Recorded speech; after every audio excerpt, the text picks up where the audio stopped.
Hey, everybody, and welcome to the latest edition of the Event Hub Live Events podcast. As always, I'm Michael Blue. Today's guest was actually introduced to me by a dear friend, Liz Fall.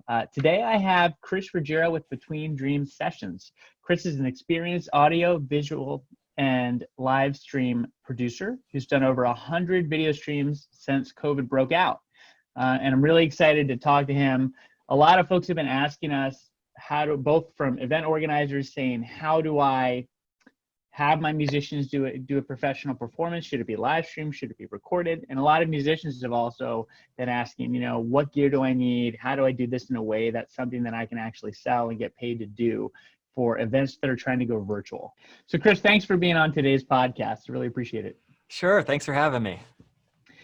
First off, I'd love to, before we get into any gear talk, I'd love if you could go over some of the must-dos, some of the basics when setting up a recording or a live stream. And also tell us a little bit about why, if an organizer gives you the option of doing pre-recorded or a stream, why you would do a recording versus a stream, and what your recommendation would be. Yeah, first of all, I appreciate you not just saying, hey, what gear should we buy if we're going to do this? Because I get that question all the time. Hey, tell me what camera to buy.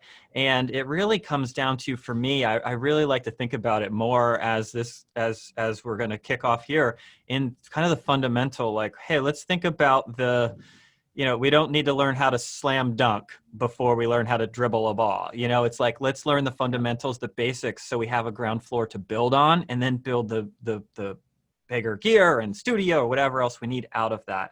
So one of the biggest things, I think, no matter what, before we even talk about gear, if we're using our phone or camera, is just think about the simple, like, where are you? What's the surrounding that you're in? Do you have a nice studio that you can set up in? Do you have some decent lights? And it doesn't need to be professional lights. You can get really crafty with some Amazon and Home Depot lights. So I think the starting point really is think about what the audience is going to see and hear and experience. And if you just kind of craft that a little bit, like, I really like lighting. I spend a lot of time kind of figuring out my lighting and tweaking my lighting, way more time tweaking my lighting than I do with like camera settings or anything like that. So I think, and that's the same thing of like starting at the ground floor, building the lighting, because then the lighting's right, you turn on your camera, it's going to look good. And the same thing there with audio. Think about the fundamentals of audio. I could tell you to go buy, I have this microphone right here that I do a lot of voice and music recording. This is $1,000 microphone, but if I gave it to somebody who doesn't know where to put it or how to use it, they're not going to get good audio. So it's not so much, to me, it's really not so much about the gear that you're going to buy, but just learn the fundamentals of, and it's all of this stuff is like 3 YouTube videos away from you becoming like a master at it, or a podcast. There's directors now that aren't shooting movies for the past 3 months, and they're hosting podcasts, tell you everything they've learned over the past like 30 years. It's just incredible. So you can learn everything you need to know, or like a podcast like this. And people, so many people are so much willing to share their ideas. So I think, again, it's just that fundamental thing. Get a nice soft light, put that on you. Get your microphone figured out. Keep your microphone pretty close to you. Don't put your microphone on the other side of the room if you're doing a thing. There's like a couple of these things that you can figure out that will just put you instantly ahead of the game. And then as you build, and then we'll kind of evolve this conversation into specific gear. But once you get that gear, once you upgrade your camera, once you upgrade your mic, you'll have that fundamental thing in place to know exactly how to make it work. That's a great point. So before we even get into any more detail, 2 points that I just want to illustrate that Chris just said were use more light than you think you need, always, because your eyes are way better lenses than any camera you're going to do, right? So as bright as you think it is, probably crank it up another 50%. That'll help you out a lot. Even if you have a poor quality camera, better lighting means a better image. And on the sound, one thing from my film background I want to introduce is something called room tone. Before you record anything, do a recording of no sound from you, just room tone. And what you'll do is you'll pick up all the background noises you may not think about and that you may dismiss unconsciously during the day, that if you record with those sounds would really disrupt and lower the quality of your audio. So those are my 2 points, and that's pretty much that's where my expertise maxes out. And then Chris, I'll let you take it from there in terms of how to actually get set up and how to go about programming your recording and setting up some camera shots. Yeah, so we'll double down on the lighting thing of like, yeah, people always, I think people kind of now understand, yeah, we need bright lights to make videos look good. And one thing that I always try to recommend is bright lights means Soft is lights, good, right? but make sure it's soft lights because people Mm. get this some blazing spotlight and then you get this spotlight face on you like, oh, they said I needed bright lights. And the best way to get soft light is like I have kind of a big softbox diffuser dome, but if you have a white sheet, you can shine your bright light off that. Or if you're in front of a window during the daytime, like a sheer curtain, like IKEA has $20 awesome sheer curtains that you could put there. And it basically makes this just like Mm. nice, soft, grazing light. Like even if the sun's shining through that window, that'll just kind of diffuse it out and make it a nice, softer light. And then the second part of that is I see everyone's like, oh, I need my bright light. And even if it's soft from the front, they kind of neglect this like backlight. So it kind Co-lighting, of yeah. feels like they're just a deer in headlights, not real appealing to most people's faces. Where for me, I actually have these hanging bulbs, so they kind of provide a little bit of it extra. Then I also have, you'll see like some on this side, you'll see like I have a little bit of like a blue LED light just to pop Mm-hmm. me off because my background is very warm temperature colors, like very reds and sunsetty oranges. So then Yep. there's a little bit of a blue that pops off. You can see it almost pop. It's very subtle, like, but you'll be able to see it pop. Then I have another light up there that's kind of bouncing off the ceiling to just fill more of it. So it doesn't just have me, a flat image of me, and then like a backdrop in the back. So I'm kind of like really interacting with the scenery by not just Mm. front light, but some backlight, really strategically thought about. And it's like, yeah, maybe you don't want a blue light and you want an orange light behind you. So it's like, I don't like, this is just the style that I liked.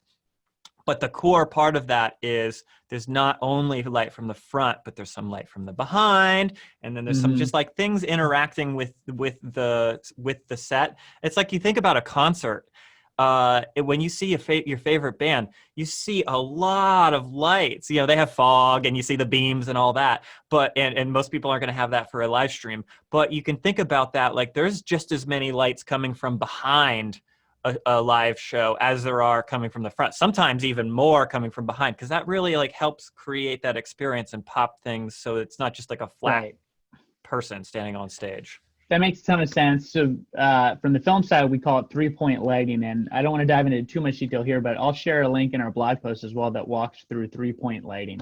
A super cheap, no budget idea for that, by the way. If you'll notice, if you're watching on video and not on the audio podcast, the background is blurry for Chris. And that's because he's using a camera that's professional quality that has good depth of field. So a lot of iPhones and Androids these days also have a depth of field feature and effect and setting. So you don't need necessarily a professional camera to get that kind of an effect. Also on the cheap lighting side, for under 20 bucks, you can get what I believe are called China balls from Amazon. And you can throw a 100-watt LED bulb in one of those things, really 20 bucks all in, and get a couple of those, and you'll have really nice, soft, bright lighting for your shots. Yeah, China Ball is awesome. I actually have one set up off this camera, and I got like a little sticky, one of those 3M ceiling stickies. So Yep. I didn't even have to like screw anything into my ceiling. If I wanted to move, it does no damage. You just pop it off, and you could have a bunch of those like around your room. So you could have three of them, and that's perfect. The white LED bulbs are awesome in there, and there's even the little mini fluorescent bulbs that are sometimes even brighter. You put that in Mm-hmm. there, and then it's just you get 2 China balls or even 1 China ball, and that's like, yeah, like you said, you go to IKEA, spend 25 bucks, and you get some sweet lights. You're good to go. That's awesome. Before we get into some audio stuff, would you be open to showing us your setup, kind of a side view? Yeah, so I've got my side view here. So now we're over here on the the wide here. So you can see, I think, let's see if I can actually, so as I said, I have my big dome up there. That's my Yep. big dome light. So that's when we were saying how to have like a nice bright light, but also soft. So that's not just an exposed bulb blasting me with light. It Mm-hmm. goes through basically 2 pieces of white fabric and through those two pieces of white fabric, then the light hits me. So it's really, really soft. And then you can see, try to get audio and video. And by the way, that's called diffusing. When you have some kind of a filter over the bulb itself, you need that. That's what makes it soft, that actual diffusion of the light. Yeah, and then you can see here from behind, so you can see where I'm talking into my mic from above, and then you can see all this stuff there in the back, and then you could see there's a blue light here. The blue light's shining on me. You can kind of see that, maybe a little bit of that. Yeah. And then there's another one up higher that you can't see out of that frame. So there's like a lot of things going on. Of course, for some back. So you have an accent light with the blue light, and then you have a backfill light from behind. That's great. Yeah. And you guys notice the audio quality doesn't have any kind of echo. So Chris is set up where he's not in a giant room with a cabin or space behind him. So think of things like echo when you're starting to figure out where you want to set up and how to set up your stage as well. Another to double down on that, you can see over there on that white thing over there, that's so those are windows, and I actually live next to a road that's pretty noisy, so I got sound blankets. Sound blankets are expensive. They're basically industrial versions of moving blankets, so you could get moving blankets or a blanket and hang it up. So like I use those actually instead of the curtains in here. So they do two things. They block out the light, so it's always the same light in here, so it's black in here unless I turn on the lights, so my lighting always looks exactly the same. So then I can maybe even, you can see there's that one. So there's basically a bunch of these, and then you guys can kind of see a full thing. I have another one set up right on the other side of all this, just as you said. Kick it back here, and that's like, you gotta keep the echo, keep the sound from bouncing off the walls for that really crisp, tight audio sound. Yep, exactly. And you nailed it there. In a big cavernous room, it just isn't going to sound good. It's going to sound like you're in a big cavernous room. So I really kind of like blocked out some of the, they're not going to soundproof. If a truck drives by, we're going to hear it, of course. Right. But it just kind of helps keep that tight sound. Is really nice. And again, you don't need to buy expensive sound blankets. You could go out and, get your comforter off your bed if you need to and clamp it onto a stand. So while we're on the track of echo, it seems like a good time to potentially transition to talking about a little bit of audio technology. So if you could talk to us about some basics for when you're going to do audio.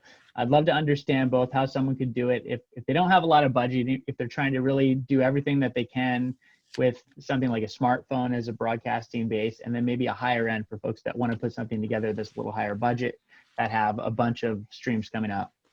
Yeah, and I don't want to scare people away when I show them all of those things that I showed here in this room, because it can be overwhelming. So I was checking out some things for just, the first thing is everyone pretty much has a smartphone or has access to one. And there's, as you said, there's like crazy portrait mode and, blur out background mode in the new iPhones and other phones. That's incredible. One of the things is like the audio sometimes isn't perfect, but there's this, it's a Rode, and we'll assemble a little bit of a gear list afterwards on the blog post, I think, or I'll have something put together for the listeners. But perfect, there's this Rode Video Mic Me, which plugs into like the new iPhone, or if your thing has like the old school headphone thing. Yep.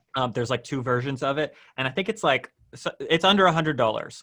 And it's not going to be like studio quality, but it's going to be one notch above iPhone quality. And it's really cool because it just kind of clicks in there and then points a little thing. It's not a huge mic. It just clicks in there and then it has a thing. So you can get a little clamp or stand or whatever for your iPhone, set it up on your thing, and boom, you got probably one or two notches better audio instantly. See, I think you probably heard the motorcycle just drive by my house there. So even with all this, you're like at the mercy when a motorcycle drives by. So yeah, that's what I would say. Like first, like for spending less than $100, grab the iPhone, put it on airplane mode before you start recording. So if people text you, it doesn't ring and buzz.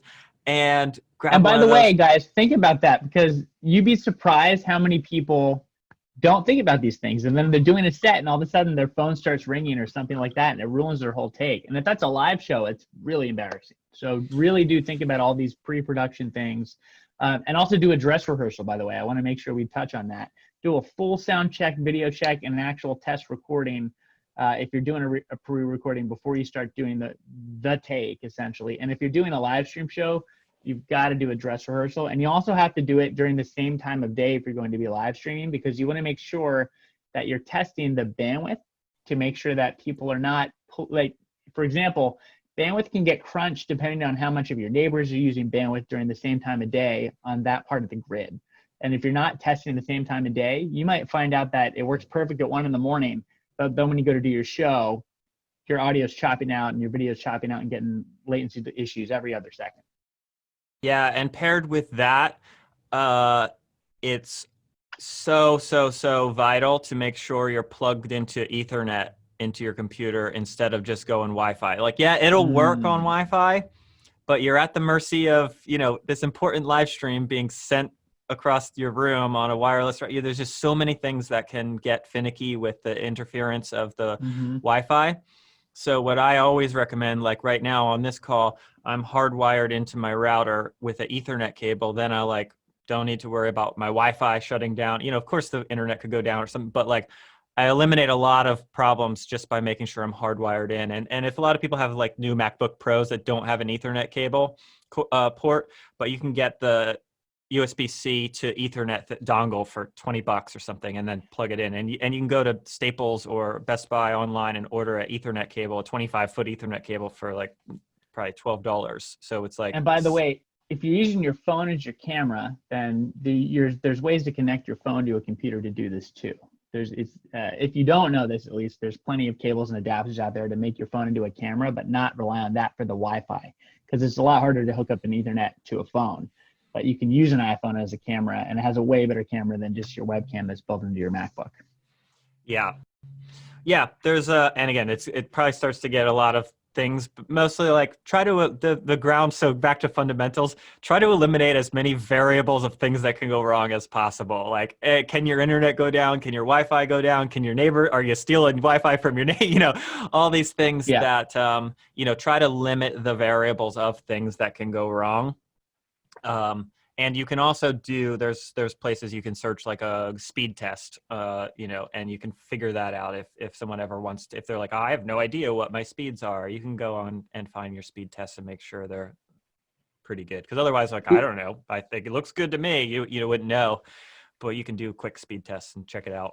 Yeah, that's exactly right. So jumping into audio a bit, do you have any, other than the microphone you talked about already, so if someone wants to do a bit of a more pro setup and stereo setup, could you talk about some of the technologies out there that they might want to invest in to give them a little bit higher quality performance? Yeah, I've got two. So we'll do audio first, and then I have a really great new camera a new Sony camera that came out that comes in under the $1,000 range for people that are going to kind of hint towards more professional quality.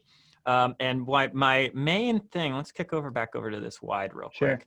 And so people that are watching on video will show just a little quick thing. So you could see I'm actually going audio from my shotgun mic above me into the Zoom H6, which is really cool because I could actually put 4 XLR cables into that. So if you have an external mic, you could plug into that and do all your mix into that. And then that's going USB into the computer. I love this. This thing's they're like $300 now. So again, if you're thinking about getting into doing this at the professional level where you're making some money from it, it's worth investing. And the other good thing about this is I don't have it set up on this, but it has the XY mic module on the top. You could set that up, and I've recorded music outside with this thing sitting on the ground next to the musician, recorded audio. Now, it wasn't studio recording, but it was just to make a little fun video, and it worked. I know a lot of people use the little XY mic on the top of that, so you could put that on a little tripod right in front of you and plug that USB into your thing. Like I said, the Zoom call that we're doing right now, that's just plugged in, and I selected my audio input source as the Zoom H6, and you got that audio. So that for $300 is really great, and you don't need to worry about, oh, what mic do I get? Do I need this cable? Literally, it comes with the XY mic. Boom, pop that in there, point that at yourself playing, kind of do some tests, and you could I would be confident doing that with a singer-songwriter Mm-hmm. and just doing like a live mix. Like, if I go see a singer-songwriter sitting on the curb, they're playing guitar, singing, the mix is like kind of okay. And that would be just like that setting up would be sounding like what you would walk by. Again, it's not going to be like a studio mixed mastered thing, but it's going to And be there's pretty cheaper good. versions of that. H4n is another one, right? The Zoom H4n is even cheaper. It only has 2 XLR inputs, so if you only need a duet or something like that, that could potentially get you by. But Yeah. you by all means don't need to break the bank. You can also get this stuff used. Just make sure you test it ahead of time to make sure that it works. But you can get it refurbished with warranty, used. There's a lot of great deals out there for that too. Yeah, I think that I would say, yeah, the Zoom H6 I think is like awesome. I love it. Then the H4n, another option that's probably like, I don't know, I'm not sure the price on that, but it's probably like half the price of it now too. It's probably under $200, I think. So again, it's worth it if you're making some money on gigs and want to invest in it. It's worth popping that. And the same thing, that one has the XY mic capsule right on the top, so you can just point that at the at yourself and rock it out. XY just means that it's pointing, so it has built-in stereo essentially. You can actually use, I've seen some great streaming recorded sessions from a trio of classical. We'll actually share them, they're one of our friends too, as an example, but you can get fantastic sound from multiple instruments in stereo with those XY combinations. Yeah. Yeah, and those are, yeah, they're just it's like a little X pattern, and yep, they're great. And yeah, and the good thing about the Zooms are you can record just with that XY, which we were talking about, but then you can also upgrade later when you do maybe upgrade to better mics. You can add your XLR mics into that and then Mm-hmm. use it for that. So you can start just by buying the little recorder, handheld recorder thing, Right. and then you can, as you want to upgrade later and buy more XLR mics, you can update them and kind of be like infinitely getting better. Like I said, maybe you'll upgrade to shotgun mic or a better condenser mic that you want to do, or even like a SM58, something like that, like a standard stage microphone. You could do your set in your living room and rock just like you were doing on stage, mix it into the Zoom, send that feed. 100%. I want to pivot for a second. We're running out of time, but I want to touch on one last topic, which is live stream versus recording. Talk to us about why, and I'm just going to say it flat out, recording is better than live stream. When at all possible, pre-record your session and tell us about why that's the case and some of the things you can do that make it a far superior performance experience than versus when you have to do live stream. Yeah. So again, go back to what we were talking about, these fundamentals, like what's making this experience the best for the audience. A lot of people right now, I think, are saying, I have to do a live stream because that's what other people are doing and people want live streams. Well, people don't want a live stream. They want good entertainment. It's like people want to see good entertainment. They don't want to see your live stream if that means it's bad video, bad audio. You might be fumbling with your mouse trying to get to the chat room. So I think that if you do have the ability to do a really strong live stream, sure, that's awesome. But if you can make a infinitely better experience for the audience by just filming it and then sharing it as kind of like a premiere or a live stream where you share the recorded video, I think that's the way to do it, because one of the biggest benefits of having it recorded and then broadcasting it is that you could be interacting with the audience. And we talked about this before. You could be in the comments actually interacting with your audience, or you could cut back to you sitting and say, hey, this is the song. Then we're going to cut to our, and you don't need to hide that. You can say, hey, we recorded this last night and we wanted to make it the best for you, so we'll cut to this. And I don't think the audience doesn't care. The audience wants to see the stuff that you do, and they want to be there to interact with you. So however you have the ability to make something like that and deliver it to them is what you should do, and not just do a live stream because somebody asked for a live stream. Or somebody said, or you thought somebody said that's what you're supposed to do now. So really thinking about, why am I doing this? And some of the examples that you've shared as far as the recorded sessions are just amazing. And they're so exciting and interesting as opposed to a live stream where you only have kind of one camera view, because a lot of folks are doing this themselves at home. You have close-ups of different musicians and artists and singers in those shots that look really exciting versus just one static shot that doesn't really change. To your point, you can be interacting with people live on the comments while they're watching your stream too as a musician, and setting up potential other gigs and interacting with fans and building your audience in a really powerful way that you normally couldn't at a live show. So I always tell people, don't think of how do I band-aid this and just as best I can replicate a live show. I say look for the ways that you can do things you couldn't at a live show with virtual, and really lean into those to highlight the benefits versus just trying to do a band-aid over it as close as you could get to a live show. Exactly. There's some people who are doing awesome stuff too with, thinking in that way, like, because it's not recreating a live show from home. Yeah. Nobody can do that in a way that works. It's creating a new show that's for this platform, creating a new experience. That's a good example. If we're not putting a Band-Aid over something, we're rebuilding something from the ground up. And when we do that, the audience is like, wow, that was better than Exactly. there are opportunities to make it better than, there are some benefits to allowing people to experience your content from home. When can you see a guitar from 2 feet away on a live stream? You can't, right? You're seeing it from far distance. When can you see the intricate finger work? Usually you're looking at a big screen. Well, now you can be really high def focused in and capture all that great musicianship. Yeah. What advice would you have for organizers of virtual festivals, virtual events, as far as when they're going to program their streaming and their entertainment, in terms of how they're thinking about what musicians to use, what types of sets work best for virtual events? Yeah, I think that could be a whole nother podcast episode for sure, but I think we'll just... Oh, and by the way, sorry, I wanted to touch on that. It doesn't have to be just music, right? You work with some great magicians and other acts like that. So in terms of all of that stuff, how do people even just think about it from the organizer and the event producer's perspective? Exactly, and great point for bringing that up. I work behind the scenes with a couple magicians and variety show type things, as well as a lot of music stuff. And I think the answer to that is fundamentally all the same. I think, and it doubles down exactly with what we were just saying, is don't try to recreate the festival. Like, for the people watching the video, you got a nice photo of a festival behind you. That's not what we're doing when we're doing a live stream. We're not trying to fix this thing of, we need to make this festival but a live stream. We need to make an awesome live stream. And we need to show that to the artists that you're booking.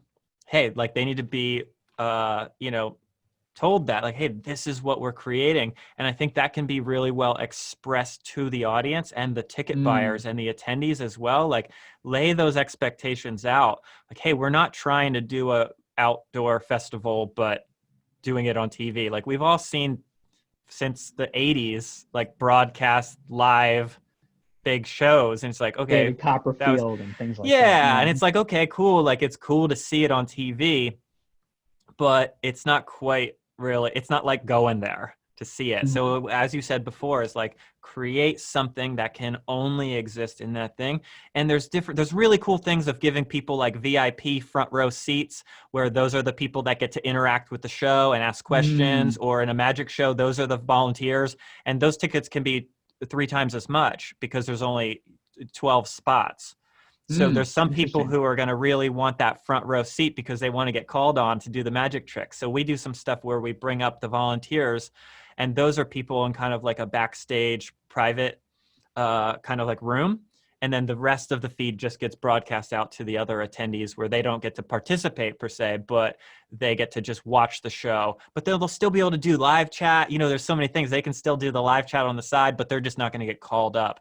So I think that just like thinking about it in a way that, like, what's fun? It's super fun to get called up on a magic show while you're in your living room and somebody reads your mind when they're in a different part of the country. Like, that's incredible. That's better than having them read your mind when you're in person.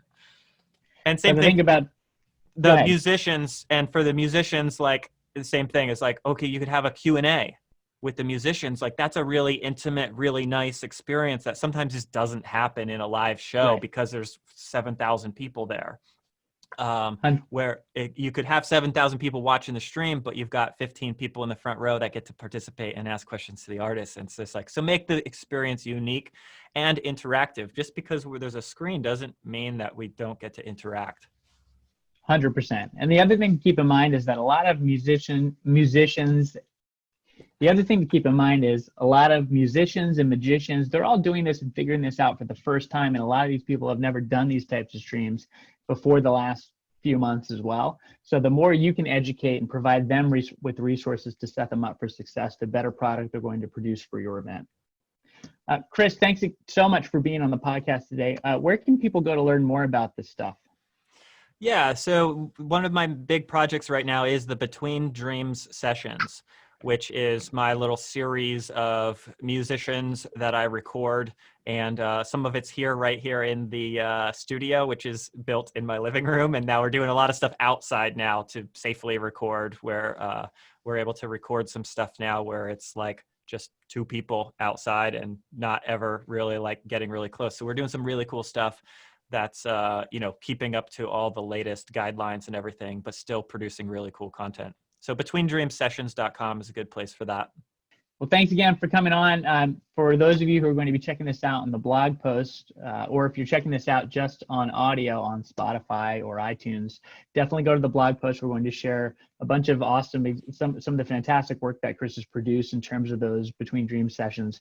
And then love to share the blog, other articles and references that we've mentioned, as well as some different links to equipment that you could find helpful, whatever your budget is, if it's low, no budget, or if it's a little higher end. Awesome. Good stuff. Thanks for having me.